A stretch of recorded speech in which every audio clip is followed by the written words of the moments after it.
Welcome to Tiny Game Chronicles episode 38. My name is Marcus, and here with my good friend Michael, every other week we discuss games that are quick plays but epic journeys.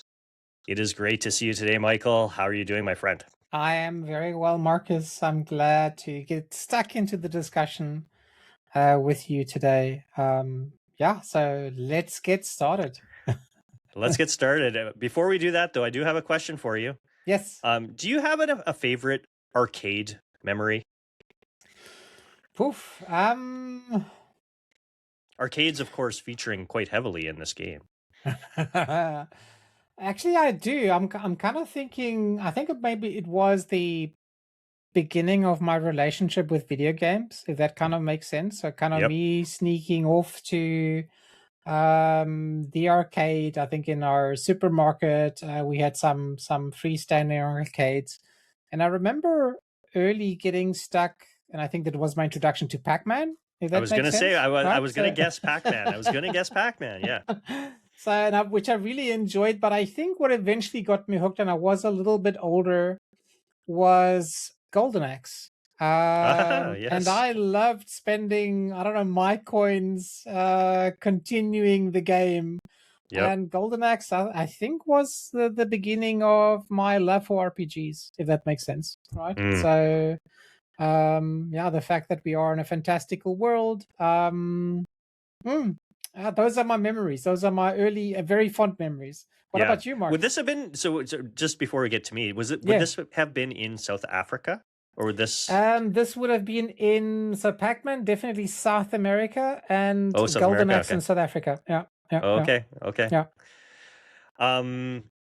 Yeah, I feel like I've talked about this on maybe on this podcast before, maybe on other shows, but yeah, for me, I associate arcades very much with playing hockey. So like they were in the hockey arenas that I played hockey in.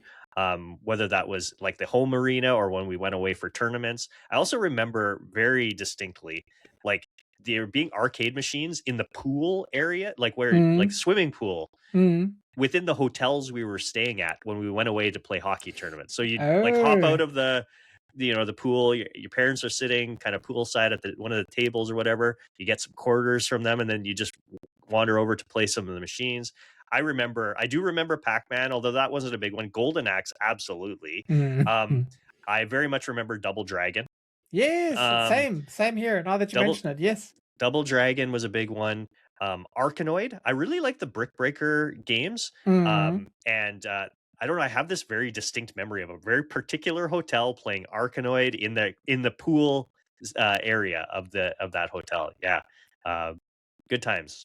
But yeah, I never really played that much in a traditional arcade, Yeah, where it was only video games. It was always like arcade cabinets in other places, a hockey arena, hotels, or something like that. Yeah, I used to organize some money from my parents Yeah.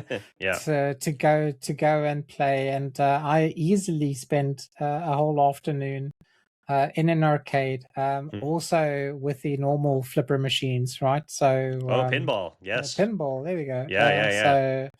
So big fan of those. Was Street Fighter ever part of arcade? I think it was right? later, but yeah, It later. was later. Like, that was into the early 90s, I would say. Yeah, I remember. And by that point, I had home consoles, so I wasn't doing as much. Like this was kind of like when I was quite young, before we had an NES or. I remember renting a Sega Master System. So like Wonder Boy was one of the arcade games that I really loved as well. It's kind of a bad game, but I have such kind of fond nostalgia pumping quarters into the Wonder Boy game. Get on that skateboard. I don't know if you remember this. It would just fly. It was so hard to control. It was so terrible, but it's lots of fond memories of playing it. Fond memories, my friend. Yeah, very much so. Okay, so before we get into talking about our game today, which is Pony Island, I did want to highlight our previous episode where we discussed the game A Musical Story with our good friend, the good sir, also known as Cole. And it was a fantastic discussion. Cole's first ever podcast appearance. You wouldn't have ever known it. Cole did an amazing job. Absolutely. And I'm really hoping that we can have him and win him back for the one or other indie game. I mean, obviously, of course, indies are his darlings, and Yeah, it was such fun having him on, and I really appreciate the insights that he gave us. Absolutely, yeah. And yeah,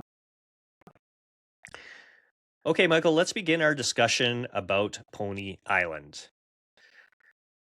Pony Island Pony Island released on PC on January 4th, 2016. It was the first big game developed by and published by Daniel Mullins Games. Mhm. The Steam description reads, Pony Island is a suspense puzzle game in disguise. You are in limbo, in trapped in a malevolent and malfunctioning arcade machine devised by the devil himself. It is not a game about ponies. Mm-mm. The gameplay, as we're going to get into in our main discussion, is quite varied. It's mostly split between playing an endless runner, like that's a 2D platformer kind of style.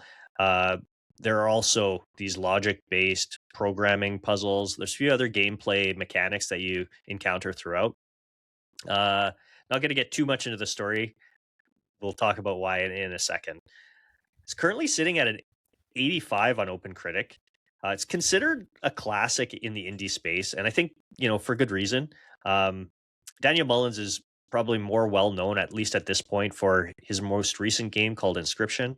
But you can see the playing Pony Island. You can see kind of the foundation that he laid in terms of like his signature satires, satirical style, how he subverts expectations and all that sort of thing, right, Michael? Absolutely right, Marcus. Okay, so Michael, we start these things by asking ourselves three questions. What platform did you play it on? About how long did it take you to beat? And what are some high level thoughts you have about the game?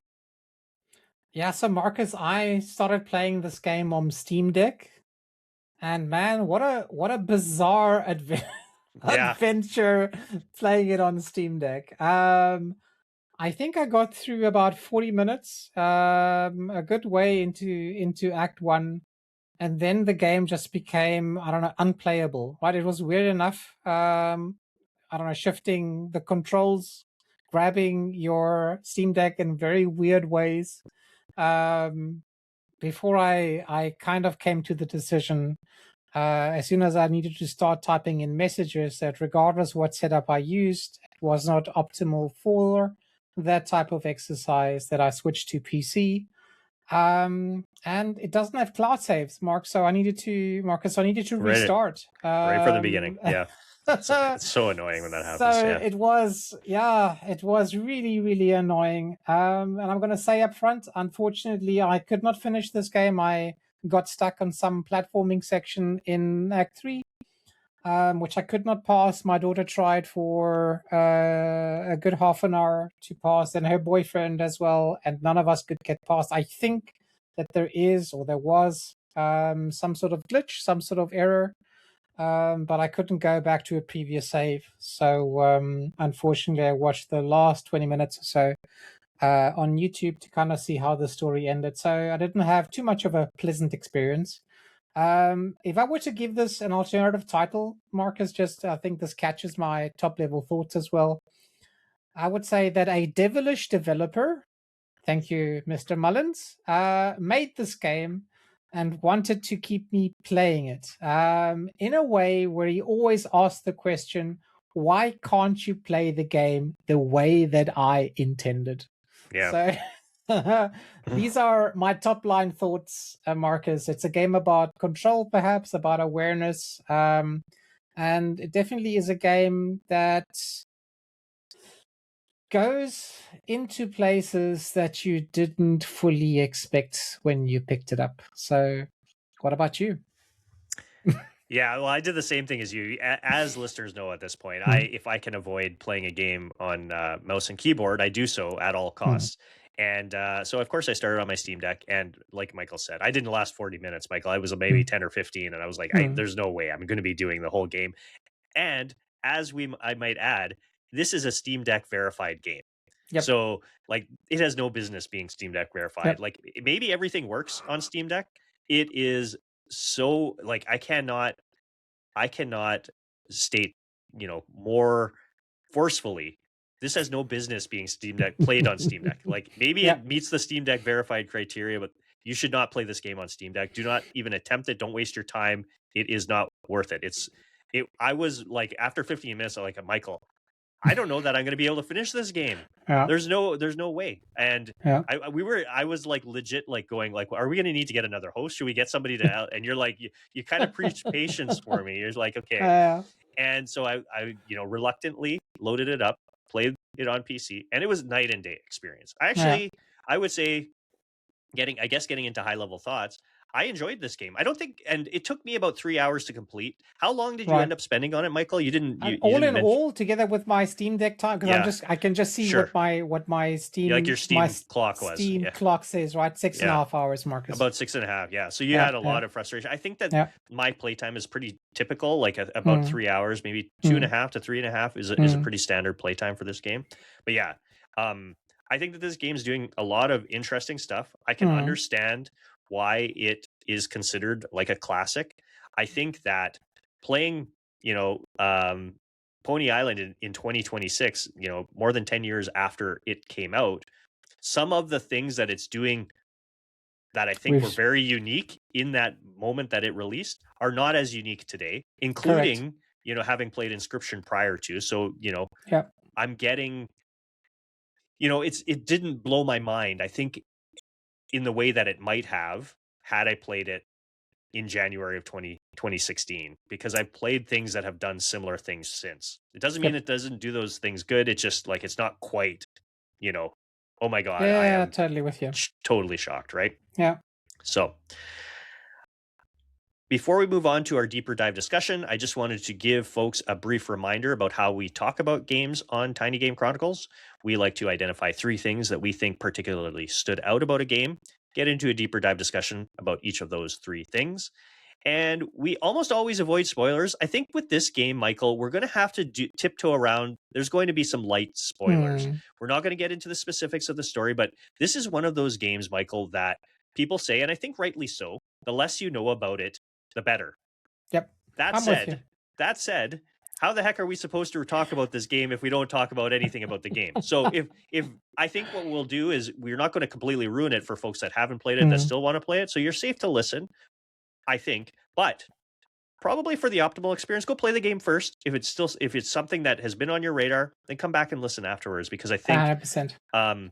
We're going to be obviously having to talk a little bit about some of the game that I think even in the Steam description, they talk about stuff that if you hadn't read the Steam description, you'd be surprised when you first find out about it, right? So that's, I guess, kind of how we're going to address it. Nothing too specific. You're safe if you really want to listen, but if you don't want to know anything, which I think is fair, come back later. Play the game first. Exactly. Come back later. Exactly. Yeah. I think you should be totally surprised by what the game throws at you, right? So. Yep.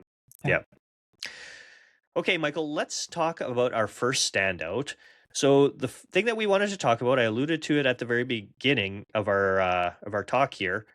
There's a lot of varied gameplay, lots of different types of gameplay in Pony Island. There's this endless runner where you're playing an arcade game called Pony Island within the the larger game of Pony Island. So that's part of the gameplay. There's these logic programming based puzzles. There's a few other things that this game is doing. It's like you're doing a lot of different things all at the same time. Did you have a favorite? How did you think it all worked and fit together as a complete package? I think that's definitely one of the strong points of this game, is that how many different aspects and game variety it throws at you, and that will kind of fit together.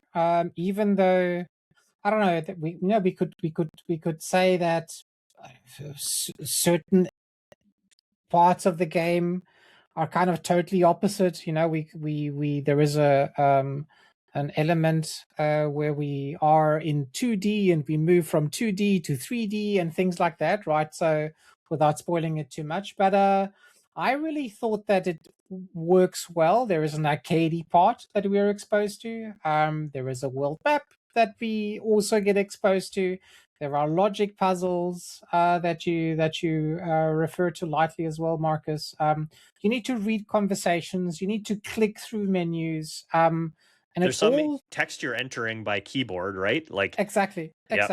and it all kind of seems messy, but there is a purpose. And I think each new gameplay style fits perfectly to what is happening at the story or with the story at the moment. So it definitely has a narrative component. And I think through these various gameplay elements, it shows a lot of the personality maybe that Daniel Mullins has. Um, and I was reminded, Marcus, not about you, some of the hacking games, right, that we've played. You do Hmm. feel like you need to hack into the operating system in order to move the story along, Yep. right? And this kind of hacking, this kind of flipping of switches, opens up another or newer aspect of the game.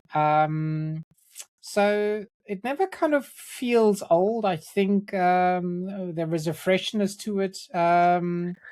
And what I appreciate is that the game always surprises you by introducing something new that wasn't there before. And I think there are a lot of little hidden surprises if you are aware as a player, that encourage you also just to wander off the typical path, if that makes sense, right? Hmm. To find something that you didn't know was there before. I mean, how was the shifts in genres for you, Marcus? Well, you touched on it. I think Mm, that maybe I'll take a step back. I yeah, think I would agree that the varied gameplay is really a strength of this game. Maybe the yeah, biggest strength of this game. Well, maybe that's not fair. It's a definitely a big strength of this yeah, game. Um, I think that the varied gameplay really does help with pacing. You're never getting too totally, tired with doing one thing, and 100%. you're always kind of bouncing between different types of tasks, different gameplay styles, and that really helps. And this isn't a long game to begin with, Mm, but like the frustrating this bug you encountered, like I fortunately didn't encounter anything like that. There were, you know, some awkwardness I found with some of the endless runner stuff because mm, and I wonder how much of that is just my unfamiliarity or lack of experience playing a platformer with a keyboard and mouse. mm, Um, so I had to replay some of those sections, but never more than I don't know 7 or 8 times. Like that's it. And the actual levels themselves they take 2 minutes, something like this.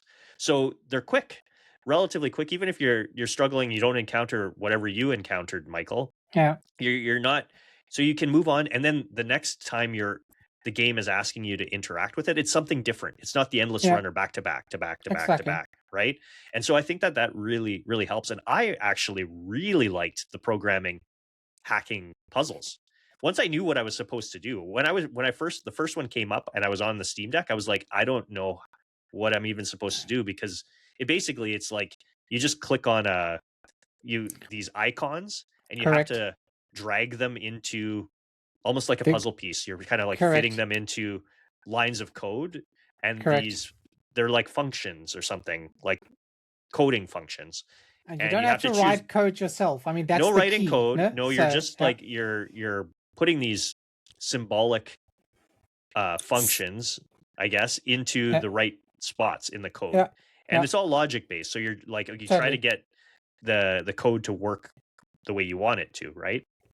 And they were offered enough resistance, enough that I had to think. But as you know, Michael, I'm not great with puzzles in most Yeah, games. But they worked on a part of my brain that I was like, oh yeah. Again, maybe it's the logic part of it. Like it's like, oh yeah, this all makes sense to me. I can understand what once I knew what the game was actually asking me to do. I was like, oh yeah. And I think maybe one of the puzzles at the very end, I was getting tiny bit frustrated. Eventually, I mm, got it. I never had to look up anything in this that's entire game. great. That's great. Um, and so that's not a norm for me in a game that has a lot of puzzles. And so I think maybe some people would find that a little too easy. For me, it worked just fine. Like I didn't get frustrated because I didn't know how to progress, which is usually my sticking point. Yeah, so it sounds like the enjoyment curve went up the more you played of this game. discounting your initial Steam Deck experience, right? 100%, because I kind Yeah. of like you start to understand, and I think I Mm, didn't get it when I started on the Steam Deck, and then mm, just the way that it functions in on that platform didn't mm, do it any favors. But once I kind of like understood what the game was going to be asking me to do, like there are times when you have to interact with these little, almost like glitches that mhm, show up on your screen. mm. Like initially, I didn't know that had to interact with those things. But then once you realize that you need to start interacting with these things, then you're looking for them, right? Yes, And correct. then it's just okay. Well, that's one of the things that it's asking you to do. So you just have to keep an eye out for those types of things. Um, and so yeah, like I think that once I kind of got into the game, Mm. it was smooth sailing more or less for Yeah, me, yeah, all the way yeah, through.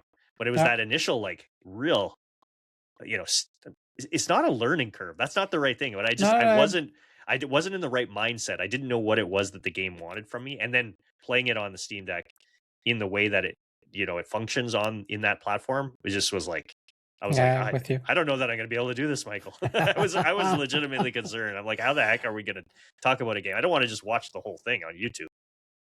I think I appreciated what I appreciated were that the puzzles were logical to a certain extent, and I must say they it's not they're not easy because you really need to They were think about. satisfying, Yeah, figuring exactly, them out exactly, because exactly, it but all they were makes not sense once you do it. exactly. You Yeah. need just a little bit of math understanding to a certain extent, right? With regards to what what adds to a specific total, what subtracts from a specific total, and I think if you understand that, then it's just a question of what is the order, no, that you need Hmm. to place certain things. But they're all doable, and I must say it's rather an exception than the rule that we are okay with puzzle games, or we finish puzzle games we don't have to look up anything, right? Right. Especially for me. Yeah, especially for me. Uh, Okay, Michael, let's move on to standout item number 2. And this is, a characteristic that we have seen in subsequent Daniel Mullins games. But Daniel mm. Mullins, he likes to break the fourth wall from time to time and really subvert expectations. Yeah. Again, we're not going to get into any of the specifics, but I think it's worth having a bit of a discussion about maybe more generally speaking, how this type of technique works for each of us in the games that we play, how it worked for us here without talking about the specific things, because I think these are, if we go into the specifics, that would be spoiling things, and we want people to be surprised by that, the 100%, examples of these 100%, things. Marcus. Yeah. Well, I mean, at the end, Pony Island pretends to be a broken old arcade game machine, right? I'm gonna use that pretend lightly because I think right when you start off, you notice that something is off. Right. I think we can talk about the very first like Yeah. Okay. puzzle, right? Let's do Let's it. talk about that. Exactly. That's fine. Yeah. Yeah, it's Let's literally do within it. the first 2 minutes of the game. The fact that is that you can't start the game. You can't start the game. I was like, oh man. And then you kind of wonder, okay, what is happening here, right? And you kind of notice that I don't know, something feels weird, and all of a sudden, you're forced to kind of go through the menu per se. And I think that that is also, if there is any hint, or make use of the menu that is actually there, because some of those error messages as they come up, they kind of feel weird. Hmm. Um, and I think what that generates is it actually breaks down your trust of what you're seeing, if that Right. makes sense, right? And so you stop trusting whatever is on the screen in front of you, and that makes it, at least for me, a little bit creepy. And just kind of clicking through the setting menu, you realize that all of a sudden something talks back to you right at the beginning, and you know that no setting menu ever would do something like that. And I think this is exactly where the fourth wall is broken. And I mean, at the end of the day, you don't have much more than a desktop, a login screen, a launcher, and yet you know that something is off. And it made me think, Marcus, I'm not sure whether you ever played it, but my daughter did the Doki Doki Literature Club without going into spoilers, but there is a major character that talks back to you. That is one of the protagonists of the game, and it made me think of it, right, with regards to what is actually the game, right? So, are these error messages that you see, are they real or are they fake? Hmm. What are those glitches, no, that we mentioned about? And kind of every random pop-up that you see coming there is maybe part of, something either that wants to either control you, wants to sway you. And yeah, I think this is the journey that you're on. How was it for you, Marcus? Did you actually feel like this shift was coming, or did were you caught off guard once that fourth wall was broken through? Well, I think that's a really good question. I think Mm, that I was kind of expecting it. I okay. wasn't necessarily like expecting the specifics of what the game does, Mm, but I was expecting fourth wall breaking stuff. I was expecting like subverted expectations because that's what was in a inscription. that That's that is what true. Daniel Mullins does. Is And known so for. like Yeah. yeah, and so that's what other games have done. I don't know if there were other games doing this in 2016. So I suspect if I had the opportunity to play it back in 2016, I would have been much more blown away about these techniques that he was using Mm, than I am today because I've seen it mm, before. But he did this maybe one of the, if not the first, one of the first games to experiment with this sort of right. stuff, Right. right? But yeah, like when you start the game, you you're your screen loads up and you get like a standard, like you're playing at the Pony Island arcade cabinet, and there's a start game button, like every game we play, right? And then an options and a credits button, I think. Mm-hmm. Um, and you try to click the start, and it gives you like an error. It's like it doesn't allow you Mm, to continue, and mm. it's like, what the heck? How am I supposed to play this game? So okay, I guess I'm gonna try check out the options. I guess I'll check them out, Exactly. see what's in there, and I won't get into all of, but you Mm, have obviously have to manipulate, the what's in those options in order to correct. be able to play Pony Island, the arcade Correct. cabinet within the larger game of Mm, Pony Island. So I mean, I think it's cool, but it just didn't hit in, I think, the way that it would have mm. had it not been 2026 and I have a bit of Yeah. more experience playing games with this sort of Yeah. style. I haven't Yeah. played Doki Doki Literature Club. I played a little bit of it. I never got to the point where Mm, it did the stuff that you're referring to. mm, Um, just the visual novel style of that game is not really my thing. But I know of it. mm, You hear Doki, it's not what you mm, expect. That's what they say exactly. about Pony Island, right? It's subverting those expectations. So, um, I don't know. It's a tough thing playing a game like this. That's a classic. It's a bit like when we played Journey, Michael. That's true. Like we had both played it before, right? Or at least I had played it fully. You had played it. You Yeah, played it before, exactly. but it wasn't. Yeah. It Yeah. wasn't. Yeah. I, Anyways, um, but if we had played it for the first time, I think our friend Nagachaka had went back to it. He had never played it. We're hyping it up, and he's like, "Yeah, it's good, but you know, it I've wasn't. seen I this didn't find it. before. Exactly. Yeah." Yeah. And it's like, Yeah. Yeah. well, it's one of those things because you have seen it before because other games use Journey as an inspiration for what they did. Then you've played those games, and now you go back to Journey. You're like, it's fine. It was okay. It wasn't bad, but it's not like I don't understand quite the hype. And so I think there's a little bit of that going on here too, Michael. And I'm kind of wondering whether, we're all waiting for Pony Island 2. And I'm Yes, kind of wondering to what extent Daniel Mullins will want to surprise us, because let's be honest, we're all expecting yes. the At this fourth point, for wall to be sure. broken again, Yeah, right? yeah. So I So think how do you he's do it now? How do exactly, that maybe that might be the most thing I'm looking forward to exactly. about Pony Island 2 is how he's going to keep doing it. It's like you've already set this expectation. How do you continue to do it in a way that people will be impressed with? That's got to be a lot of pressure. I don't I envy the think so. position that he's put himself in a sense, right? I'm kind of thinking maybe he's not gonna do it. Yeah, And then maybe you just eventually you play it only straight. find out that he did it all along. Yeah, something like this, right? Yeah, I don't know. So we'll Yeah. see. We'll see what the next game brings out. Yeah. Okay, Michael, let's move on to standout item number 3. And, there are some collectibles in this game. We talked about collectibles a few games ago with Ela, and Correct. I think it's worth talking about collectibles here. This is not a game I would have expected there to be collectibles. And, I don't think this is a spoiler. In order to get the true ending of this game, you have to get them all. So tell us a little bit about the collectibles, Michael, and how you found their integration in a game like Pony Island.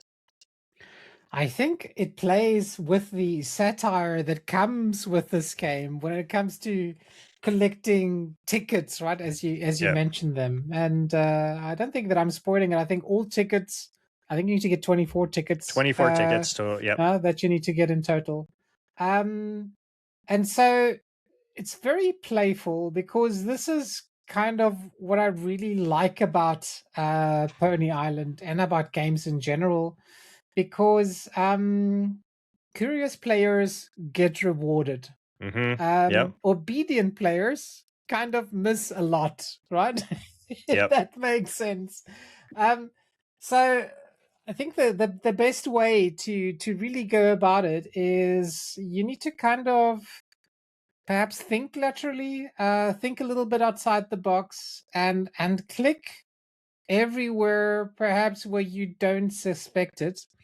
And also, I think be very clear or read those menus very carefully because often the word free ticket is actually mentioned, and you should click on it, right, in order to get it. So you would find them tucked inside the menus. You also would need to click outside the game screen, if that kind of makes sense, to kind of go to places that are perhaps not obvious, no, from the beginning.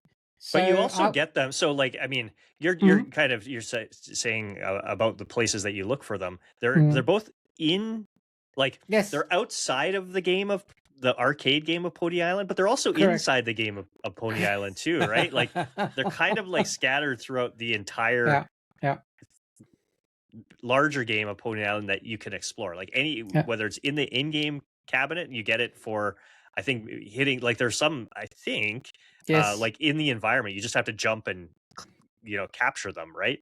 yeah, But 100% right. um yeah, the first one, I think, like, this is again a tiny spoiler. That very first options menu, it just says get a ticket or something like that. And Correct. you click on it and it's like, oh, okay, I got an achievement for getting the first ticket of the game. And you kind of know right away that you probably Yes. need to be looking for some of these tickets. Yeah.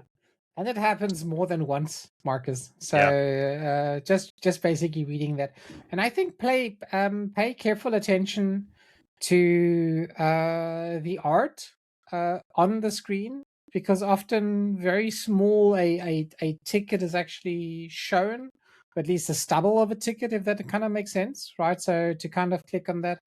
And as you are playing the arcade, playing the pony, just make sure that you don't miss the ticket kind of, passing you by, if that Mhm. makes sense, right? How many So tickets did you end up getting before you had to call it quits, Michael? Do you remember? 19. 19. You were almost Yeah, there. yeah, You were almost almost there. there. Yeah. I played the whole game and I got 3. I only got 3. You're an obedient player, I guess Marcus. I'm an obedient player. I'm not like, as we Yeah, you're an outside the lines sort of person. yeah, yeah. I'm a more of an inside the lines sort of person, so I guess that makes sense. It makes me think how you drew pictures when you had those coloring books, right? Yeah, I in the always lines. drew outside the No, line, I was right? definitely in the lines sort of guy. Yeah. There we go. Yep. Yeah, it's funny. I do think that I'm a type of gamer who enjoys exploring an environment. I Yeah. think one of the reasons I didn't do that as much here is because I was afraid I would encounter something that Hmm. would trip me up and Yep. that would cause frustration. And I was like, I'm Hmm. doing it so good so far. I'm not having to look up puzzle solutions. I'm not having to, I'm not having Mm, these crazy roadblocks in front of me. mm, That I didn't want to ruin that experience too much. I was mm. like, let's just stay in the straight and narrow. And I mean, if something that I saw on that beaten path, that's how I got my 3 tickets. They weren't really Yeah, off the beaten path, right? They were kind of they there, were there. but and so like by the time I finished, I was like, wow, like I'm finding out that there are 24. Finding out that Mm, there are 24, I was like, man, I missed a lot. There's a mm. lot more hidden in this game than I realized. Um, so that kind of came a bit of a surprise because I didn't realize until I was looking at the achievement list at the end. It was like Right. get all 24 tickets. I was like, holy smokes, that's a lot of stuff that I missed. And because usually with there's a collectibles thing, I kind of determine fairly early on whether it's worth it to me to get the things. Correct. But I still, if I come across stuff, I'll still get them, even if I don't Yeah. like have any intention of getting them all. And this one, I kind of, I guess, determined early enough that it wasn't worth me getting them all. But I would have got them if they were something relatively on the beaten path. Yeah, But they exactly. were off enough that I guess I missed them all, like Yeah, almost but all of them. some are obvious and some aren't that obvious, Marcus. So Yeah, it's totally okay. I think you yeah, really if they're there, you need to look carefully just for something being slightly off, if that yeah, makes sense, right? yeah, Or alternatively clicking where you're not supposed to click, right? yeah. Well, and Repeatedly, right? regardless, Yeah, I think of, for anybody listening who hasn't played the game, who still is interested in playing the game, I would suggest if you're not keen on finding them all, still watch the true ending because I think yeah. we won't talk about it any more than that, but I think it's Mm, worth watching it. watching the true ending because you get a fuller appreciation for what is the story that's being told within Pony Exactly. Island. Yeah, Exactly. Yeah. yeah. Okay, Michael, we that's it for standouts for us, but we do have a community standout that was submitted by no one other than our good friend Cole, aka the Good Sir. Um, Yay. he writes, like you both, I played Pony Island years after its release, picking it up after falling in love with Inscription. Mm. It didn't quite reach the highs of that for me, but I still thoroughly enjoyed it.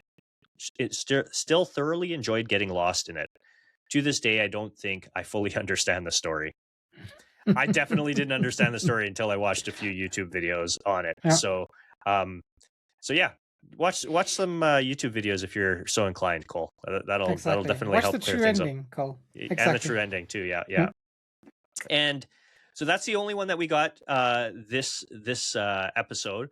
But if we would encourage you to play the games with us. If you want to have your standouts read on the show, hop in, play the game, and then Michael does a call out, usually a day or two before we do our recording, and you can have the opportunity to share your standouts of the games we are playing with everybody. So we'd encourage you to do that. We love it when we get Absolutely. these. Yeah.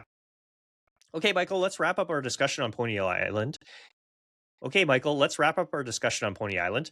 Um, we ask ourselves, do we recommend the game? And if so, to whom? I feel like this is going to be a bit of a complicated answer for both of us. Yeah, so if you love the Inscription and you want to find out a little bit of the DNA, where Mr. Mullins, good old Daniel, got his inspiration from, then this Pony Island is a good game to start. It won't surprise as much today as you mentioned, Marcus, right? If you rewind 10 years ago, then maybe it would perhaps be more effective than it is today. However, there is a Pony Island 2 game coming out. And if you don't know what Pony Island is about, and you kind of, you've heard of Daniel Mullins, you're keen to investigate a little bit more about what sort of developer he is, then I would definitely highly recommend it. And I think anyone who's drawn to games that mess with format and expectation, right, as it did with us, this game has a lot of surprises. And if you enjoyed games like Undertale, Doki Doki Literature Club, the Stanley Parable, which is one of your favorite games, Marcus, That's right. then Yeah. Yeah. then you might feel right at home here because those also are games that break the fourth wall. And I think anyone who wants to take a different look at game design, and yeah, just basically see, because I think that Daniel Mullins has a lot to say about game design. We probably need another episode, right? If we're Hmm. going to go into some of the philosophy that he has. But if you are that kind of investigative type of player, then that would be worthwhile. Marcus, and you, would you recommend it? I think I would recommend it. Mm, I think that you just have to go into it with reasonable expectations. I mm, think that um, this game will not hit as hard as it probably would have had you played it 10 years ago. But I think correct. that there's still something here of value. And it's really cool. Again, having played Inscription first, seeing some of that DNA, those foundations that were laid, it's really kind of cool to see where he's come. And Yeah. I am kind of curious of playing his second game, which is called The Mm, Hex, to see that evolution, see that evolutionary step along the way. Um, so yeah, I think that if you are somebody that enjoys indies, this is a seminal, indie game. yeah. This is, Totally. uh, a lot of what we have today is owing to games like Pony Island. And so, like, I think just from a gamer appreciation, Mm, historical perspective, it is worth playing today. And just don't play it on Steam Deck. Avoid correct. Steam Deck at all costs. Do not, you don't. It doesn't matter that it's verified.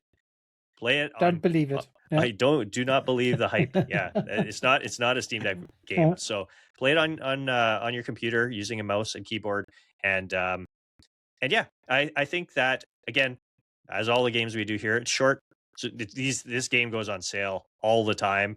Probably Mm, pick it up for a few bucks. There are worse things that you could spend your money on than Pony Island if you want to get an appreciation for gaming history. I correct. think that's fair to say. Yeah. Absolutely, Marcus. Okay, Michael, that's a wrap for episode 38. We have a little bit of housekeeping, as we always do at the end of these things. Of course, we would really appreciate it if you shared, liked, subscribed, and left us a 5-star review wherever you happen to be listening. Aside from that, you can follow the show on Blue Sky at Tiny Game Chronicles. You can follow me on Blue Sky at Marcus O'Neill 79. You can also find me on 2 other podcasts that I do: Hype Factor, a fantasy critic podcast that I do monthly with my good friend John, All Things Fantasy Critic, and the other show that I do, also monthly, although it seems like we're doing more episodes than every month, Michael. It seems like 2 a month. Brothers from Another Mothership, that we do with former friend of the show, Nagachaka. He's been on the show, and other good friends, Ron and Quag. So if you want to check me out there, that would be great. Michael, where can people find you? So you can also find me on Blue Sky at Drellish, DRELLESH, as well as on our Discord, and a link to our Discord will be in our show notes. But Marcus, can people also find us on YouTube? They can find us on YouTube, Michael. Thanks for prompting me with that. Yes. Yeah, we have a YouTube channel. So if you want to see largely unedited episodes of the show, you can catch us on YouTube. We always have at least one short per episode as well. So yeah, if you want to see a bit of video from Tiny Game Chronicles, you can do that on YouTube, and we'd love it if you liked and subscribed over there. Okay, Michael, last thing we need to do for today is introduce our next game. Dun dun dun. So this one is developed and published by a solo dev by the name of Krish Raghav. Hopefully, I'm Mhm, pronouncing that last name correctly. It is a short and free mhm. visual novel where, quote, you're looking for a new apartment in Amsterdam. Your once confident search is morphing into panic. Nothing is available. Anything will do. Anything. Hmm. So the name of this game, Michael, is Don't get your hopes up. Don't Get Your Hopes Up, or as I've been referring to it in our DMs, the apartment hunting game. So yes, Don't Get Your Hopes Up. Yeah. Uh, This was first put on our radar by a friend of the show, Slugcat Stew. He had played this in the fall of mhm. last year, and had written a review for So Many Games. So I was like, yeah, this sounds cool. And we're kind of actually, a peek behind the curtain for listeners with Tiny Game Chronicles. We've got kind of a compressed recording schedule over the next few weeks due to some just personal travel plans and stuff like that. So we wanted a couple of short ones in quick succession here, and this is supposedly like an hour An game. hour game, You exactly. know, cool art style. I think it's exploring some pretty relevant topics for today in a lot of different Very actual places. topics, exactly. Yeah. Yeah, and so I'm curious to. Stu had spoken quite highly of it, and so yeah, I'm looking forward to hopping into this one. And listeners, dear listeners, there is no reason why this is a free game. Free game. Hmm. It's short. Hop into this one. Enjoy it. Play with us, and then make sure to discuss it. Hop into our Discord and discuss it with us. Maybe leave some standouts for us to read on the show next week. Exactly. And I think it's very topical. I think anyone who kind of is in the apartment, kind of on the apartment hunt, in the housing market. I know in Europe and Amsterdam, obviously being part of the Netherlands, are good neighbors here next to Germany. They're Hmm. struggling with the same issues we're struggling with. And that is, it's really hard to find livable, payable, affordable accommodation, especially for the new generation. And yeah, Yeah, I we got think a couple this of like older people that have kind of passed this point in our lives, Michael. That we're going to be kind exactly. of maybe getting a Yeah, better appreciation for what folks maybe 20 years younger than us, 20, 30 years younger absolutely. than us are dealing with right now. Yeah. Absolutely. So I'm looking forward getting stuck into this game and yeah, seeing what it has to say. Yeah. Okay, I guess that's it for us today, Michael. I guess I will just end things by saying thank you for listening, and we'll be back in 2 weeks with Don't Get Your Hopes Get your Up. hopes up. See you then. Bye bye. Bye.